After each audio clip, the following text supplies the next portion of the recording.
cause exacte épilepsie ezalité, mais tous allez dans un facteur déclenchant, dans un facteur de risque. Mais quand on a il y a des épilepsies primaires et des épilepsies secondaires. Il y a des épilepsies qui sont primaires, il y a des causes de l'humanité. Mais il y a des facteurs de risque. Par exemple, dans la famille, il y a l'épilepsie. Quand on a l'épilepsie, vous avez un facteur de risque, c'est-à-dire parce que c'est héréditaire, vous avez présenter. Mais il y a des causes secondaires. Les causes secondaires, c'est quoi? Par exemple, ça a un accident. À quoi il y a un et bêta makasi. Et que vous entraînez moi micro-lésion dans le cerveau, dans le cerveau. Il y a un monde qui peut causer qui va naître, on a tout un ça, va crise. Ou bien, on doit ça la AVC, plus tard, le cerveau est commis dans un problème avec ça la crise. À part voilà, on a un traumatisme dans tout, on a que ma maman pour éviter qu'on mette la barre, surtout dans tout les a le cerveau dans le ce que vous avez mettre l'état yango, ils ont malade m'inquiéter. Alors, nous avons retourné à biso. Est-ce que le traitement est allé pour la maladie d'épilepsie? Effectivement, le traitement est allé voler.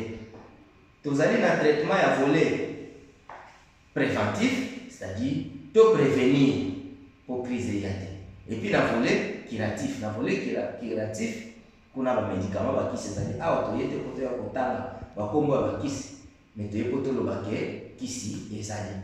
Conseil de couper ça par rapport à volet médical les alliés qui soit là sur le commun yango, tout le commun moi na yo respect il y a posologie, de respect à la prise qui si. C'est très important. Donc, comme le qui pour moi la melaka donc on a pourquoi yo kamati le kolo qui na yo musala o sali na yo era ko pesa mwana kisi yo ko pesa era yo lingi ya ngonde mingi sala la l'échec on doit continuer pour ça la crise parce que qui soit to pesa pour prévenir survenir rapprochement à la crise est la danate et prévenir ya on peut plus tard surtout nous faisons ça la sur la crise 2 ans après donc qui même pour retirer kisi. Mais il y a un volet préventif, comme j'ai bien dit. Volet préventif, les amis, volet préventif, les amis. Tout le but bien pour que normalement, crise, ce qui est bandit, tout le monde arrêter à voter. Mais il faut te prévenir, facteur pour entraîner crise. Ok? Parmi les facteurs pour entraîner la crise, on appelle des facteurs qui semblent augmenter le risque de la crise. Il y en a beaucoup. Le manque de sommeil. Pour quelqu'un qui fait des épilepsies, qui manque de sommeil, c'est un signe, un mauvais signe, qui te montre que la personne risque de faire une crise. La fatigue généralisée, le stress, à part ça, les efforts physiques intenses, épileptiques, tout le monde a ça, la capacité. Donc, ceux qui ont acquis aptitude physique, sont limités par rapport à la travaux sous.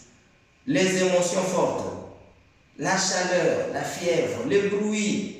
Moto azali épilepsie après des concerts, après des stades de martyrs, après la match parce que risque makelele wana ko sala ke asa la crise.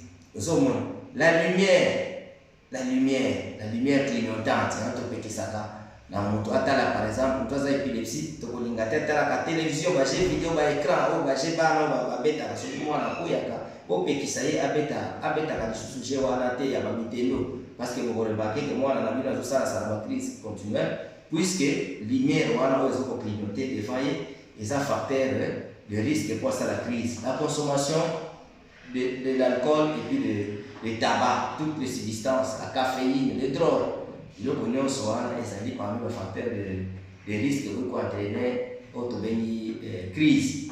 Alors, que faire? Ni ne trouver que ça en face de la crise, nous avons ça la crise, ni il faut ça la défailler. Ils ont la geste pour ça, ils ont la geste pour ça parce que à toujours le plus la crise grand mal, il y a un et alerte à donc, et donc il faut que ça, les choses à faire c'est quoi? C'est qu'en cas de mutakoyi, à quoi bongo, la crise d'épilepsie, botaye wapi. Vous avez la position latérale de sécurité, c'est-à-dire vous avez la position de sécurité de perdre Azokate, Apoya la Maïté, Asimba Motote, Akamatalibo, Apotana Mafuta, Ozana Motote, c'est-à-dire protection et avoir il faut protéger et que ça n'est pas important, ceux qui moins amis, ou déshabillés, ceux qui là-bas, là, ils serrés, bon déshabiller bolongole ba bilamba na essayer bon tiki par exemple na singlet bon tiki asa la crise na ye crise wana ndenge tokotolo ba kezala ebandeli pe na suka na yango e ko continuer te sala des jours te muto asali crise na ye bolongole kaka bilamba ozo sala ye kaka bolongole na zone ya danger soki azalaki pembeni ya transport pembeni ya makadam par exemple mituka ezoleka bavelo ezoleka moto ezoleka bokamata bolongola ye wana botia ye pembeni mais bo arrêter crise te boluka mpe kopesa ye kisi te o te nga na linda pesa kisi ya mikisi nangelaka yango na moma azosala crise yo bingo pesa ye kisi te